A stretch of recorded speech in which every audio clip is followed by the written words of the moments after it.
հոգնած կյանքի ընթացքից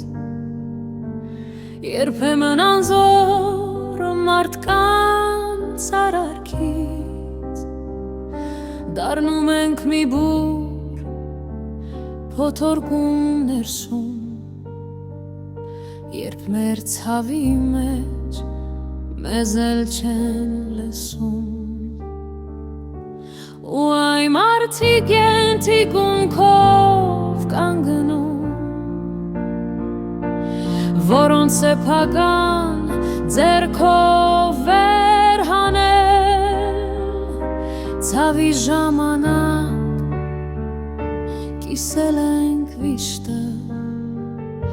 նրանց տանջանքը հավասար տարել երբեմն մարդիկ անթաքույց ձևով իրենց ներսի